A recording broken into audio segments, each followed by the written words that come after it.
Hi everybody, I'm Angie from Waking Up Holistic, and this is Mickey. I'm her son. so me and Mickey and our recorder over there, River. Hi. Say hi. Hi. We're putting together a little show for everybody. We're calling this, what are we calling it, Mickey? Health hacks for plants. Yep, herbal health hacks. And we thought of this idea because there is a bit of a stigma that in order to be healthy, it costs a lot of money. Supplements, food, all those things cost a lot of money. Well, I want to kind of break that stigma and start showing people that we have a lot of things just growing in our backyard or friends or family's backyards or in our neighborhoods that we can use that are free and available to us. So each episode we're just going to talk about one plant and give you a couple of things that you can do with it that's free and easy and a great way to connect with nature. So what are we talking about today, Mickey? Our white spruce trees. We have this one, and we have those four over there. Over there. We have 5 white spruce. But today we're focusing on this one because we're going to talk about all that tree resin that you can see there. Yeah. We just cut some of the branches off. So when you cut the branches off, what happens? You get resin. So as you can see how it gets all sticky, and it actually covers the tree, the spots where the branches were cut, Tastes pretty good too. like a bandage. So if you're collecting resin, please don't do a close-up on my face. If you're collecting resin, you never, ever want to take it from the actual wound in the tree, because this is covering the wound and you don't want the tree to get an infection. So anything that's dripping below is okay to take. In the winter when it gets really cold and if you want to collect the resin, you would get a dedicated knife and container, because anything that you use with resin is going to become what? Get really sticky. Really sticky, and you're never going to get the resin off. So you want to make sure that anything that you use to collect it, that's going to be dedicated to it. Okay, as you can see, I took some resin off of this. Like there's some growing down here. It's on my finger here. And it's actually edible. It can like help you with coughs and stuff. Yeah, it'll clear out your chest and your head. So I'm gonna try it. Yeah, if you have a cold, it's very good and it helps you. You're gonna grab that big. Our cameraman's gonna try it. Yep. Cameraman River Jackson.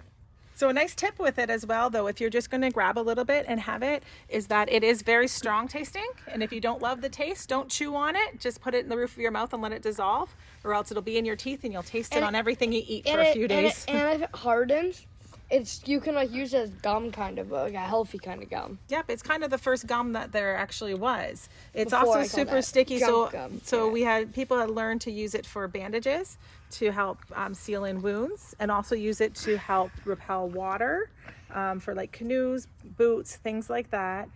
And it's also used for glue, believe it or not, because it's super sticky. So those are a couple of uses for the resin. And then the other thing, if you want to just back up a bit, Riv, get back to where you were so we can come out front again. The other thing I wanted to talk about quickly with the trees, and you can look up resin, and I'll put a few links in the comments as well. I'll put a few links in the comments about some different recipes and things you can do with resin as well. But the other use with the trees are the needles. These are really great for pain relief in the bathtub.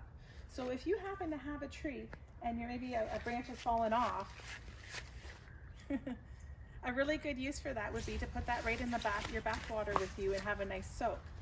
Now the only thing is if you're taking from the tree, and River, do you want to just kind of come up here and close up on here a little bit? If you're ever taking from the trees, if you can kind of see in here, because these branches are still quite young, where there's no needles inside, do you see that? So whenever you're cutting from a branch, you never want to cut back to where there's no needles. If you cut back to where there's no needles, it will never grow again. So you always just want to take a little bit from the outside so it still has plenty of space to grow. And I want to show you guys something really neat. So the reason why these spruce trees, all evergreen trees, keep their leaves and needles in winter is because here's what they can do. So I'll show you right here on this branch right here. As you can see, if you go back up, it really hurts your hand, but if you go down, it's super smooth. So that's what helps the snow when it comes down, so it can slide on these just to get to the ground. Yeah, so it's It's not really interesting, actually, I think. so it's not too heavy. It doesn't break the branches because these branches and these trees make great shelter for many animals and birds. Okay, is there anything else that you wanted to add today, Mickey? I don't think so. Okay, so River, do you want to step over there, please, so you can show us? Okay, so I hope that helped a little bit. Just one little last thing that I want to add, and we're actually going to do a video on foraging in the future to go along with this, because it is really important when we forage. What's the most important thing to do when you're foraging? We're talking about our backyard, so we know the plants here, we know they're safe, we know that it's okay to take things from our yards or our friends because we've asked them. It's not a public park. So what is the most important thing to do after you've taken something from a tree? Because I've seen that you guys had taken some resin. What do you do after that? You have to like thank it. You say thank you, right? You so give we it can like an offering. Yeah, River's raising his hand.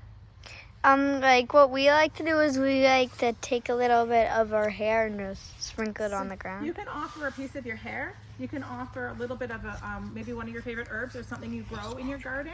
You could offer a little bit of tea leaves from a tea that you drank.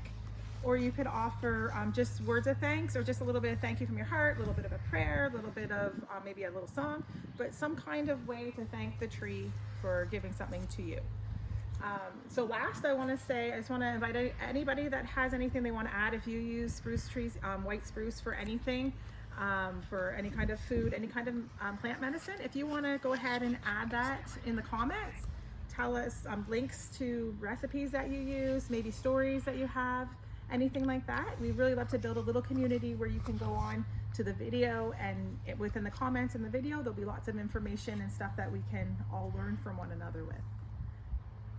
Thanks everybody for watching us, and we'll see you next like time. and subscribe if you want more content.